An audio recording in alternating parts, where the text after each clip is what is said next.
राज्यातील शेतकऱ्यांच्या संपात फूट पडल्याचं चित्र आहे, कारण मुख्यमंत्र्यांनी शेतकऱ्यांच्या तोंडाला पानं पुसल्याचा आरोप संपावरती ठाम असलेल्या शेतकऱ्यांनी आता केलाय। विशेष म्हणजे पुणतांब्याच्या शेतकऱ्यांमध्ये देखील दोन गट पडलेले आहेत। मुख्यमंत्र्यांचा निर्णय मान्य नसल्याचं सांगत पुणतांब्याच्या एका गटानं आपला संपाचा निर्धार कायम ठेवलाय आणि ग्रामपंचायतीसमोर ठिय्या आंदोलन सुरू केलंय। तर दुसरीकडे नाशिकच्या कोर कमिटीने देखील संपाची भूमिका कायम ठेवली आहे।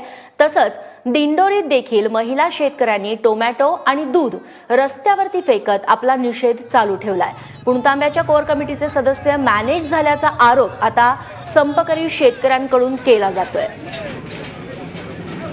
या तासातली सगळ्यात मोठी बातमी आहे, एकीकडे संप मागे घेतल्याचं सांगण्यात आलं मुख्यमंत्र्यांसोबतच्या 4 तासांच्या मॅरेथॉन बैठकीनंतर। मात्र पुणतांब्यातला जो शेतकऱ्यांचा दुसरा गट आहे, सोबतच नाशिकमधले जे शेतकरी आहेत ते अजूनही संपावरती ठाम आहेत।